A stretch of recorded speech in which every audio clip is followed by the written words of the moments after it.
ஒரு நல்ல சிந்தனை, தெய்வீகமானது, உலகத்திலே உயர்ந்த ஒரு நாள். அது எந்த நாள் அப்படின்னா கிருஷ்ண ஜெயந்தி.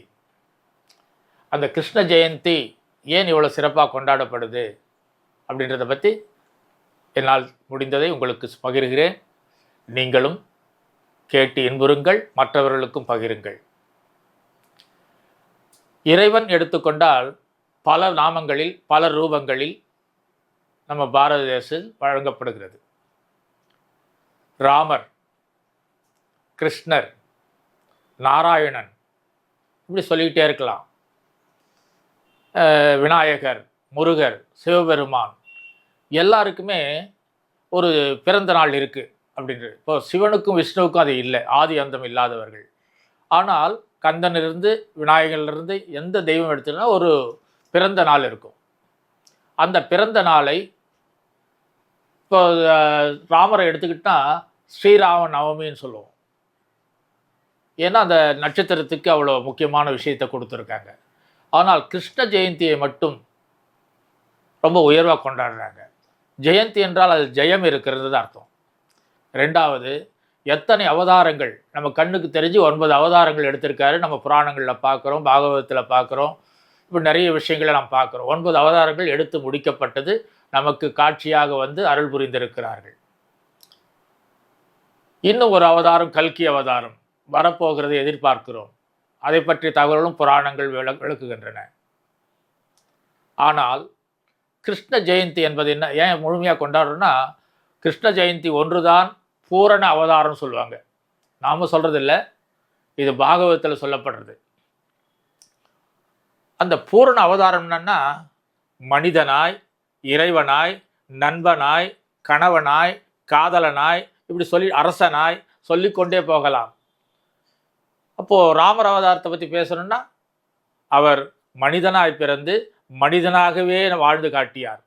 மனித பிறப்புக்கு என்ன நீதியோ அதை வாழ்ந்து நமக்கு காட்டியவர். தெய்வ சக்தியை அவர் எந்த இடத்துல வெளிப்படுத்தினதில்லை, தெய்வ ரூபத்தை எங்கேயும் காட்டினதில்லை. ஆனால் கிருஷ்ணன் பிறந்த நாள் முதல் மீண்டும் வைகுண்டம் போய் சேரும் வரைக்கும் அதிசயங்கள் அதிசயங்கள் அதிசயங்கள், அற்புதங்கள் அற்புதங்கள் அற்புதங்கள். சிறையில் பிறந்தான் கண்ணன் என்பது தெரியும். சிறையில் பிறந்த கண்ணன் எப்படி பிறந்தார்ன்றது ஒரு புதிய தகவலை, ஒரு பாகவதத்தினுடைய ஆழமான தகவலை சொல்கிறேன்.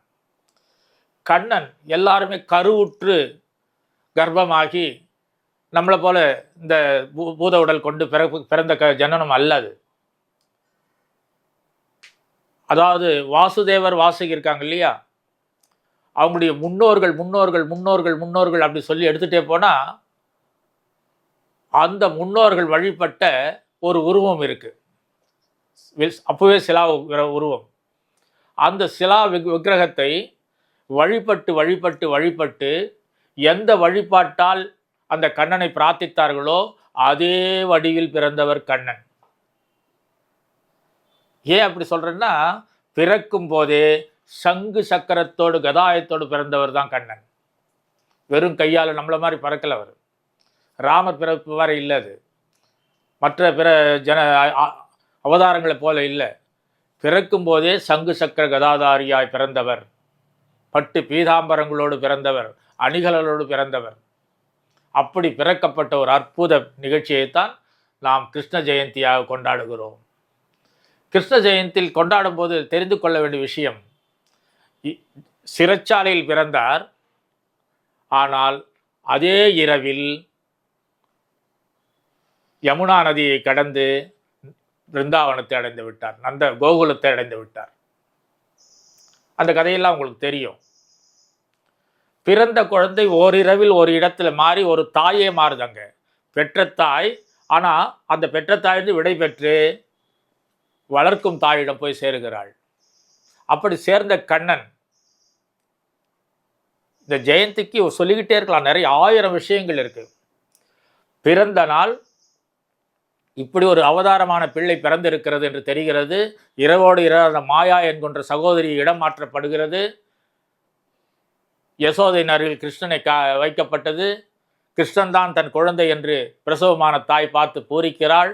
அழகு, அழகுன்னா எப்படி? இந்த உலகத்தில் நாம் பார்க்குற அழகு இல்லை, உலக அழகெல்லாம் ஒன்று சேர்ந்தவன் தான் கண்ணன். நளினமானவன். அவன் நளினமாக புல்லாங்குழல் எடுத்து நின்னான்னா அந்த அழகுக்கு இடை இந்த உலகத்தில் கிடையாது. நம்ம பார்த்துருப்போம், ஒரு குழந்தை காலை தூக்கி பெருவரலை தூக்கி வாயில் வச்சுக்கிது. அந்த மாதிரி ஒரு அழகு நம்ம பார்க்க முடியாது. அழகுன்னா அவருக்கு மட்டும்தான் பொருந்தும். அது தமிழில் சொல்லுவாங்க, முருகன் என்றால் அழகன் என்று. தெய்வங்களை நாம் போற்றுவது உயர்வே, ஆனால் உண்மையிலே பூரண அவதாரம். ஏன்னா குழந்தையா இருந்து அந்த நதிக்கரையை கடந்து, யமுனா நதியை கடந்து தாயை சேர்ந்து விஷயம் தெரிந்தன ஊரே கொண்டாடுது. யசோதைக்கு மகன் பிறந்திருக்கிறான். அதை திருவிழாக ஒவ்வொருத்தரும் வீடியோலாம் வந்து வந்து வந்து பார்த்துட்டு போகிறாங்க. ஐயோ, இந்த குழந்தை இப்படி இருக்கே, இவ்வளோ அழகாக இருக்கா, இன்னும் ஒரு தெய்வீகமாக இருக்கு, இது ஒரு இவ்வளோ ஒளி வீசுது அப்படின்னு ஆச்சரியமாக பார்க்குறாங்க. அப்படி பார்த்து கொண்டு இருக்கும்போது கம்சனால் ஏவப்பட்ட பூதகி பிறந்த நாளிலே நடக்கிறது. அந்த குறுகிய காலத்திலே அந்த பூதகி குழந்தைகளை விஷப்பால் கொடுத்து மரணிக்கிறது அவருடைய வித்தை. ஆகையால் கிருஷ்ணன் இருக்கின்ற வீடை தேடி வருகிறாள்.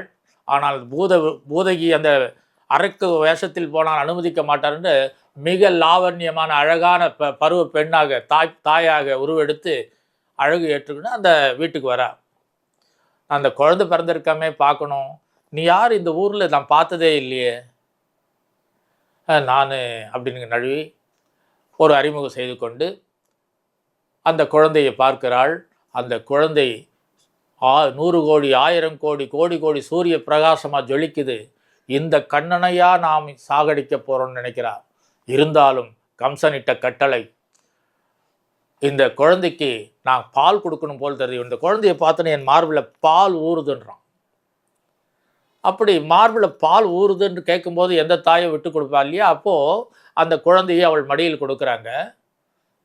அவள் மறைவிடமாய் உட்கார்ந்து அந்த குழந்தைக்கு பால் ஊட்டுகிறாள்.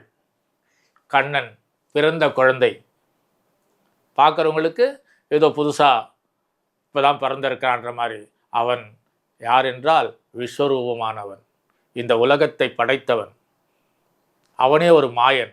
அந்த மாயனிடத்தில் இவருடைய வேலை பலிக்காது.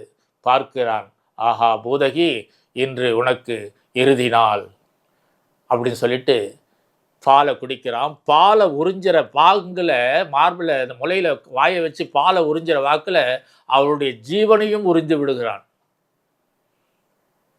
பூதகி மறிக்கப்படுகிறாள், இறந்து விடுகிறாள். இறந்து விட்டுன்னு திரும்பி அந்த அறைக்கு உருவம் வந்துடுது. அந்த சுற்றி இருக்கிறவங்களாம் பார்த்து ஏதோ தவறு நடந்திருக்கு, யார் இந்த தெரியலைய, இந்த குழந்தைய சாகடிக்க வந்திருக்காங்கன்னு சொல்லிட்டு பெரிய ஒரு கலவரம் நடக்குது. ஆனாலும் அந்த பூதகிக்கு முக்தியை அளிக்கிறார். தன்னை கொல்ல வந்த ஒரு அரக்கிக்கு மோட்சத்தை கொடுக்கும் தெய்வம்தான் கண்ணன். அந்த பிறந்த நாள்தான் கிருஷ்ண ஜெயந்தி.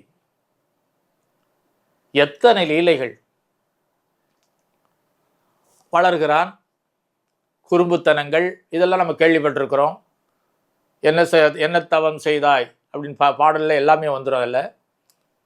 ஆனால் யசோதைகிட்ட ரொம்ப பாசமாக அந்த நேசம், அதுக்கு இணையான ஒரு பாச நேசத்தை எங்கேயும் பார்க்க முடியாது. அவன் தவறே செய்தாலும் அதை தவறு இல்லை என்று சரி செய்யக்கூடிய தாயாக மாறிவிட்டாள். ஏன்னா நிறைய குசும்பு வேலைங்க செய்வான். வளர வளர வளர வீடு வீடாக போகிறது, வெண்ணெய் திருடுறது, பால் குடிக்கிறது, இந்த மாதிரி நிறைய விஷயங்கள். அதுக்கு எல்லாமே அவங்க வந்து குற்றப்பத்திரிகை பதிவு செய்வாங்க. இந்த மாதிரி உங்கள் பையன் இப்படி பண்ணிட்டான், அப்படி பண்ணிட்டான், வெண்ணெய் பானையை உடைச்சிட்டான், பசங்களோடு சேர்ந்து கலாட்டா பண்ணுறான், இப்படின்னு சொல்லிட்டு கம்ப்ளைண்ட் வந்துக்கிட்டே இருக்குது. அதையெல்லாம் மீறி ஒரு நாள் அந்த குழந்தை, ஏன் சொல்கிறேன்னா நமக்கு பண்ணுறது கிருஷ்ண ஜெயந்தின்றது குழந்தை வடிவத்து தெய்வத்தை தான் நம்ம கொண்டாட போகிறோம். கிருஷ்ணன் அவன் மன்னனானவன், கண்ணன் அவன் மன்னன், மதுராபுரி ஆண்டவன், இன்னும் நிறைய விஷயங்களை பண்ணான். போர்க்களத்தில் பண்ண லீலைகள்லாம் உங்களுக்கு தெரியும், அதை பற்றி இங்கே தேவையில்லை. ஆனால் அந்த குழந்தையாக இருக்கும்போது ஒரு நாள் மண்ணை தின்று விடுகிறான். அவன் இந்த மண்ணை படைத்தவன். அந்த மண்ணை எல்லாம் நாடகம், அந்த மண்ணை வாயில் போட்டிருந்த ரகசியமாக வந்து இங்கே தகவல் சொல்லப்படுது, உன் மகன் மண்ணை தின்கிறார் என்று.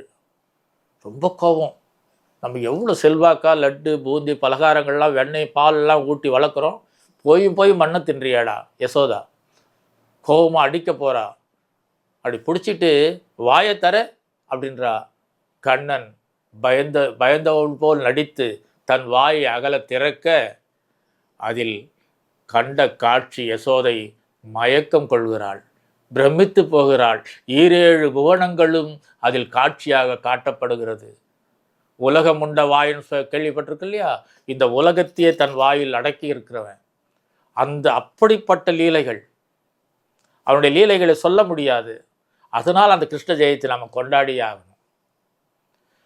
ரெண்டாவது பார்த்தீங்கன்னா, பிள்ளைகள்லாம் விளையாட போவாங்க, மாடு மேய்ப்பாங்க. கொஞ்சம் வளர்ந்துட்டான்,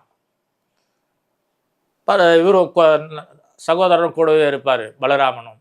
எல்லா மாடுகள்லாம் மேய்க்கிறது, மரத்து மேலே ஏறுறது, அந்த பிள்ளைகள் கேட்குற கனிகள்லாம் உதுத்துறது, யார் என்ன கேட்டாலும் கொடுத்துக்கிட்டே இருக்கிறது. சின்ன வயசு தான், ரொம்ப துடுக்கான பிள்ளை.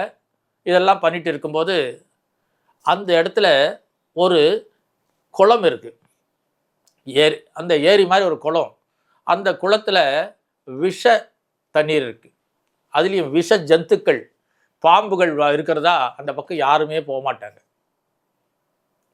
விஷம்தான் அது தொட்டாலோ சாப்பிட்டாலோ குடித்தாலோ செத்துருவாங்க. அப்படிப்பட்ட விஷயம். அந்த பாம்புன்ற வடிவில் இருக்கிறது காளிங்கன்.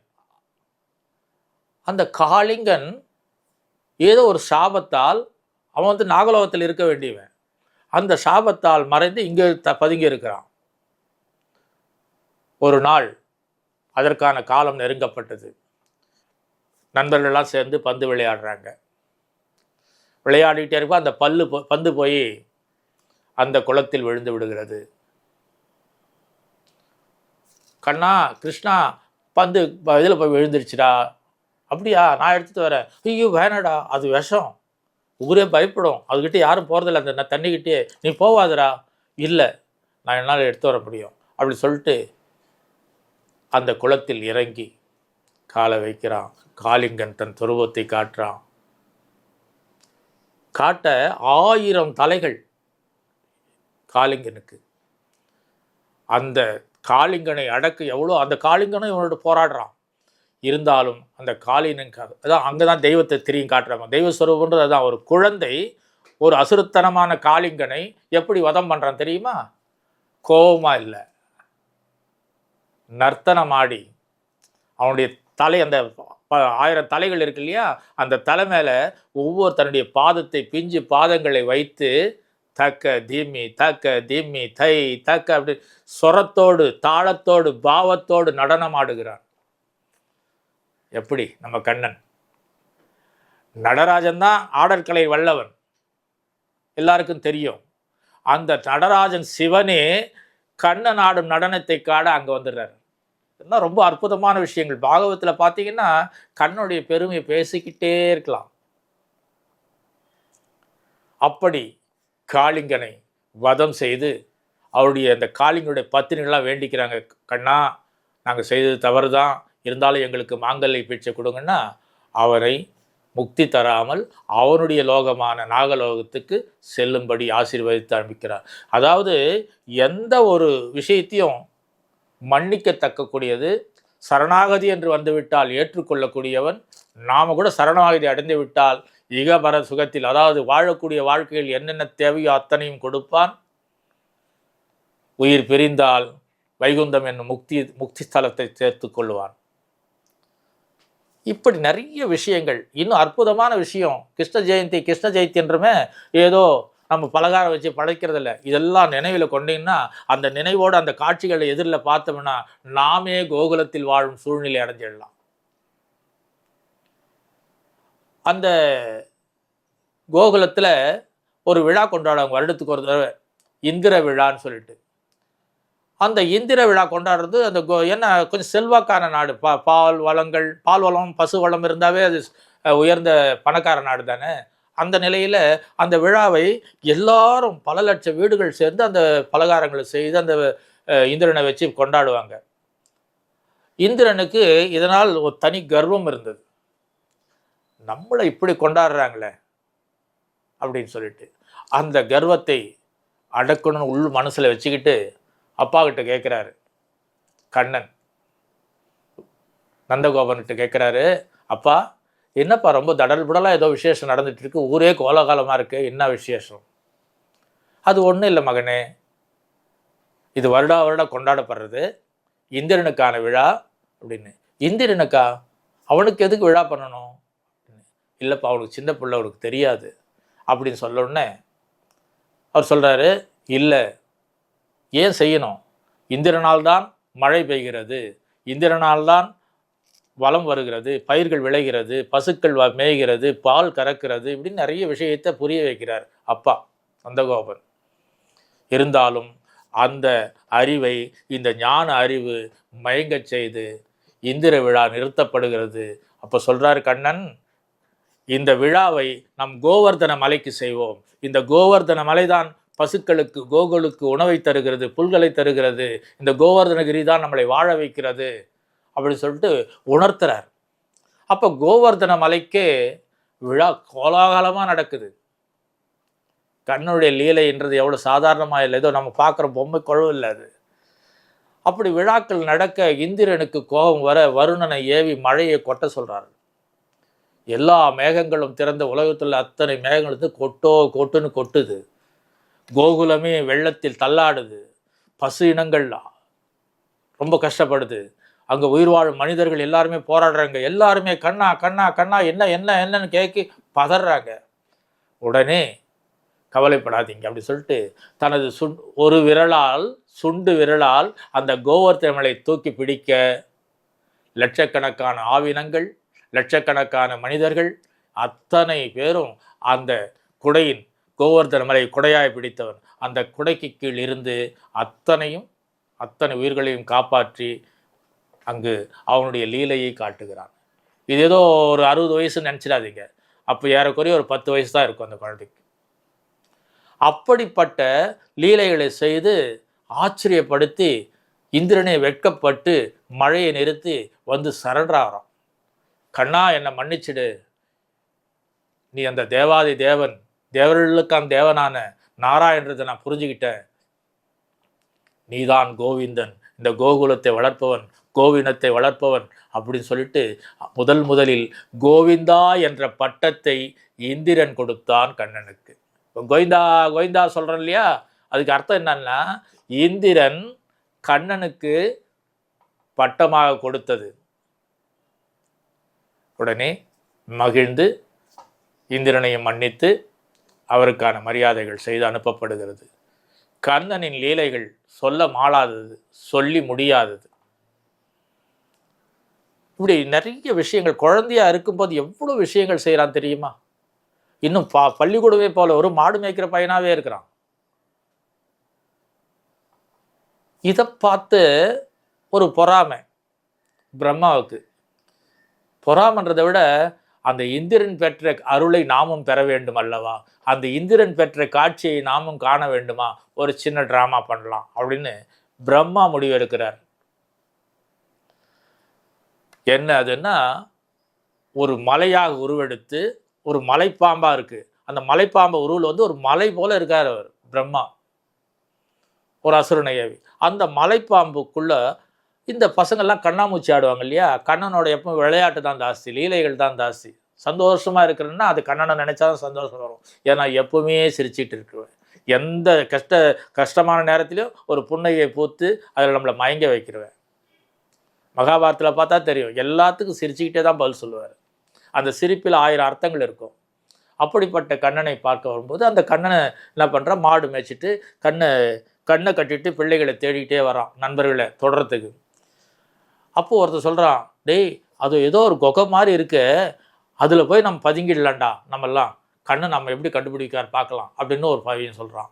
எல்லாமே இவருடைய லீலையே தான். அதில் ஒருத்தர் சொல்கிறான், டேய் அது மலை இல்லைடா, இந்த மலை நம்ம இங்கே பார்த்ததே இல்லையா, நம்ம தினம் வர்றோம் இல்லையா, இது ஏதோ பாம்பு மாதிரி இருக்குன்னு. எதுவாக இருந்தால் என்ன, கண்ணை இருக்கான் வா அப்படின்னு சொல்லிட்டு பசுவினங்கள், மாடுகள், நண்பர்கள் எல்லாரும் உள்ளே போக போக போக போக அத்தனை பேரும் சென்று விட்டார்கள். கடைசியாக இருக்கவன் கண்ணன் பார்த்துக்குவான் அப்படின்னு சொல்லிட்டு போகும்போது அது அவருடைய குரலில் விழ பசுக்களின் குரல் ஓசை கேட்கவில்லை, பசுக்கள் நடமாட்டம் கேட்கவில்லை, அதில் மணி ஓசைகள் கேட்கவில்லை, நண்பர்கள் எங்கே போய் பதுங்கினாங்கன்னு தெரியல, யாருடைய சத்தமும் கேட்கல. உடனே கண்ணை திறந்து பார்க்கிறான். அந்த திறக்கப்பட்ட மலைப்பாம்பின் வாய் சிறிதாக மூடப்படுகிறது. ஏதோ நடந்து விட்டது என்று அறிந்த கண்ணன் அந்த வாய்க்குள் நுழைகிறான். அந்த பாம்பு வாயை மூடிக்கொள்கிறது. இப்போ கோகுலத்து பிள்ளைகளும் கோகுலத்தில் இருக்கிற பசுவினங்கள்லாம் எங்கே இருக்குன்னா அந்த மலைப்பாம்பு வயிற்றில் இருக்கு. சுருக்கமாக சொன்னால் கண்ணன் அந்த தெய்வீக லீலைகளை காட்டி நமக்கெல்லாம் அந்த சக்தி வந்தால் எப்படி இருக்கும்ல, அந்த மலைப்பாம்பின் வயிறை கிழித்து வந்துடுறான். இது கூட பெருசில்லை. ஆனால் நமக்கு ஒரு வருடம், பிரம்மாவுக்கு ஒரு நாள். இது கணக்கு புராணங்களில் சாஸ்திரங்களில். இந்த ஒரு நாள் அப்படின்னா இங்கே வாழக்கூடியவர்களுக்கு ஒரு வருட காலம். இந்த ஒரு வருட காலம் போராடி அந்த வாயிலை கிடைத்து ஒரு வருடம் ஆயிடுச்சு. இந்த ஒரு வருடத்துலேயும் இத்தனை பிள்ளைகள் எங்கே இருக்காங்க, இந்த மாடுகள்லாம் எங்கே இருக்காங்கன்னா அத்தனை வடிவாக கண்ணனே இருக்கிறான்.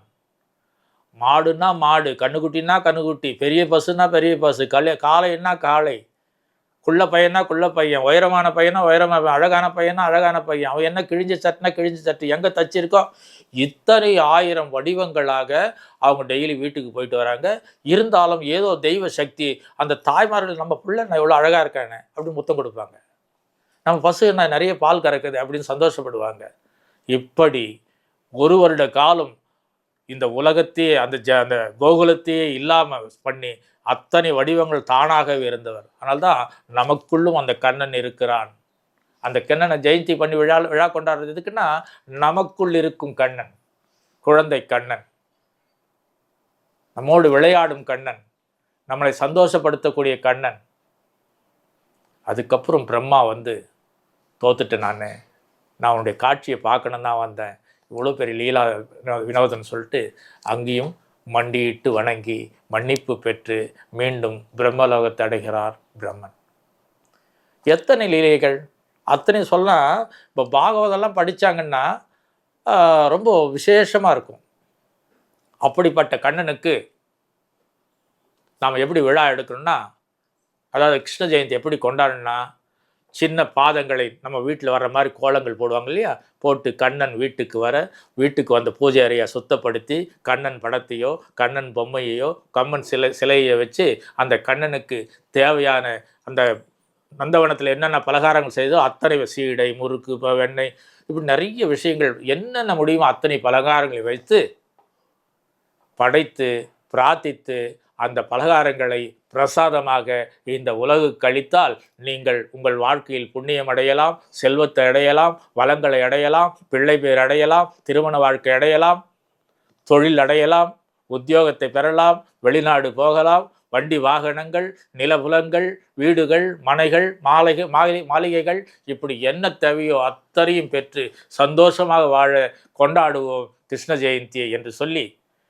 என்னுடைய அறிவு கேட்டின விஷயத்தை இதோடு முடிக்கிறேன். ஆசீர்வாதம்.